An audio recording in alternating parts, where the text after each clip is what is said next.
Favourite serials இனி டிவிக்கு முன்பே சன் நெக்ஸ்ட் ஆப்ல ஜாலியா எல்லாருக்கும் முன்னாடியே பாருங்க. இப்பவே சன் நெக்ஸ்ட் ஆப்பை டவுன்லோட் பண்ணி சப்ஸ்கிரைப் பண்ணுங்க. Good morning sir. சூர்யா எங்க இருக்கா? சார் இந்த ரூம்ல தான் சார் இருக்காரு.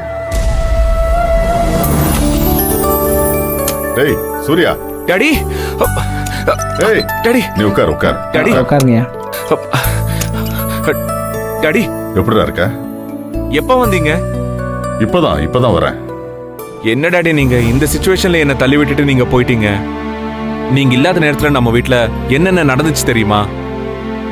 நந்தினியை எப்படியெல்லாம் கொடுமைப்படுத்தி என்ன ஏமாத்தி அவளை ஏமாத்தி ஐயோ நினைச்சு பார்க்க முடியாத அளவுக்கு டார்ச்சர் பண்ணி வச்சிருக்காங்க டாடி. டேய் தெரியும்டா, எல்லாம் தெரியும். கல்யாணம் எல்லாத்தையும் சொல்லிட்டு தான் வந்தான். சின்னையா, நான் கார்ல வரும்போதே பெரிய கிட்ட எல்லா விஷயத்தையும் சொல்லிவிட்டேன்.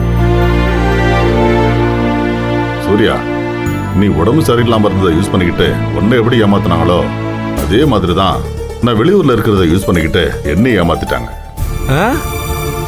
இத்தனைக்கும் என் மனசுல என்னென்னமோ ஓடிக்கிட்டு தான் இருந்தது. அதனாலதான் நந்தினியோட போன் ஆஃப் ஆயிருக்குன்னு உங்க அம்மாவுக்கு போன் பண்ணேன். அவ வீடியோ காலில் வந்து நந்தினி எங்க தான் இருக்கான்னு காட்டினாளா, சரி இன்னும் விட்டுட்டேன். சூர்யா, நான் பண்ண ஒரே தப்பு உனக்கு திரும்ப திரும்ப போன் பண்ணியும் நீ ஏன் எடுக்கலன்னு யோசிக்காம விட்டதுதான்.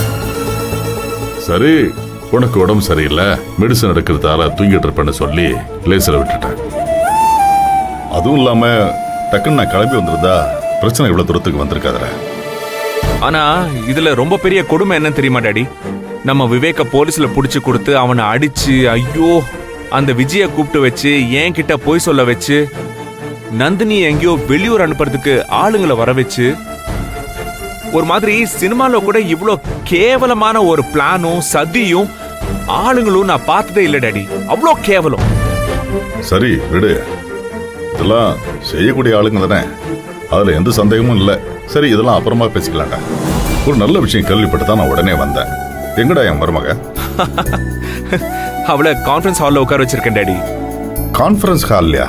அங்க என்ன பண்றா? அது நம்ம போர்ட் மீட்டிங் வரப்போது இல்ல, அதுக்கான சில கைடன்ஸ் கொடுத்துருக்கேன், பிராக்டிஸ் பண்ணிட்டு இருக்கா.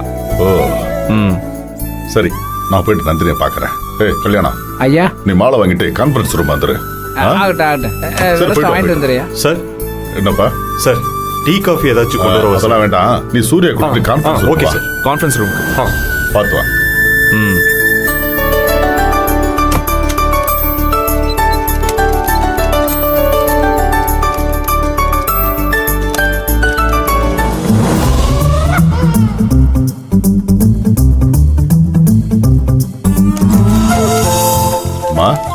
நந்தினி, ஐயா ஐயா வாங்க ஐயா. நல்லா இருமா நல்லா இருமா. என்னம்மா நீ மட்டும் தனியா உட்காந்து என்ன பண்ணிட்டு இருக்க? இல்லையா, சூர்யா சார் தான் இந்த பேப்பரை கொடுத்து பேசி பழக சொன்னாரு. அப்படியா? நல்ல விஷயம் தானே. சூரிய எதை பண்ணாலும் சரியாதாம்மா பண்ணுவான். அப்புறம் நான் இல்லாத நேரத்துல வீட்டுல என்ன நடந்துச்சு, என்ன பிரச்சனை, அதனால என்ன ஆச்சு எல்லாத்தையும் தெரிஞ்சுக்கிட்டமா. அதெல்லாம் அப்புறமா பேசிக்கலாம். இது நல்ல விஷயம் பேச வேண்டிய நேரம். சூர்யா உன்னை கம்பெனியோட புது சிஇஓ ஆக்கிட்டான்னு கேள்விப்பட்டேன். அதுக்கு என்னோட மனநிலை இருந்த வாழ்த்துக்கள்மா. கை கொடுமா. ஐயா என்னங்க ஐயா, எதுக்கு இதெல்லாம்? அம்மா, இது எவ்வளவு பெரிய விஷயம். நீ எவ்வளவு பெரிய உயரத்துக்கு வந்திருக்க தெரியுமா? அதாங்க ஐயா, எனக்கும் கொஞ்சம் பயமா இருக்கு. எனக்கும் இதுக்கும் எந்த சம்பந்தமும் இல்ல. எனக்கு கம்பெனியை பத்தி என்ன தெரியும்? இங்க என்ன வேலை நடக்குது, என்ன பொருளை தயாரிக்கிறாங்க, அதுக்கு என்னென்ன கலக்குறாங்க, யார் யாருக்கு என்னென்ன வேலை, அத யார்கிட்ட விக்கிறாங்க, எதுவுமே புரியலங்க ஐயா. நான் சாதாரண கிராமத்து பொண்ணு, ஊர்ல பால் கணக்கு தயிர் கணக்கு எழுதிட்டு இருந்தவ. என்ன கொண்டு வந்து இவ்ளோ பெரிய கம்பெனியை கொடுத்து நிர்வாகம் பண்ண சொன்னா எப்படிங்க ஐயா? கண்டிப்பா எனக்கும் இதுக்கும் சுட்டு போட்டாலும் ஒத்து வராது. நான் சூர்யா சார் கிட்ட எவ்வளவோ சொல்லி பாத்துட்டேன், கேட்கவே மாட்டேங்கிறாரு. நீங்களாவது சொல்லுங்க ஐயா. டேய், ஏன்டா அப்படி பண்ண?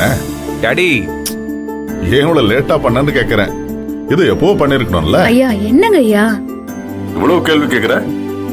உனக்கு தகுதி இல்லைன்னா இங்க வேற யாருக்கு தகுதி இருக்குன்னு நினைக்கிற? பொறுமை, பொறுப்பு, நிதானம், நேர்மை, கடுமையான உழைப்பு, இது எல்லாம் உன்கிட்ட இருக்குமா? ஒன்ன நம்பி ஒரு கம்பெனி பொறுப்பை கொடுத்து உட்கார வைக்கணும்னு நானும் ரொம்ப நாளா நினைச்சிட்டே இருந்தேம்மா. இன்னைக்கு சூர்யா அதை நிறைவேற்றி வச்சுட்டான். இந்த இடத்துக்கு நீ முழுசா தகுதியான ஆள்தாம்மா. முதல்ல உனக்குள்ள இருக்க சந்தேகத்தெல்லாம் தூக்கி போடு. நல்லா சொல்லுங்க டாடி. எப்ப பார்த்தாலும் தன்னை குறைவாவே நினைச்சிட்டு இருக்கா. அது என்ன பழக்கமோ தெரியல இவகிட்ட. தெரியாத விஷயத்துல கொண்டு போய் விட்டா யாருக்கா இருந்தாலும் பயம் வரதானே செய்யும். அது கரெக்ட். ஆனா உன் கைய புடிச்சு கூட்டிட்டு வரதுக்கு நான் இருக்கேன்ல. டாடி இருக்காரு. அப்புறம் என்ன, நீ ஈஸியாவே கத்துக்க கூடிய ஆளுன்னு எனக்கு நல்லாவே தெரியும் நந்தினி.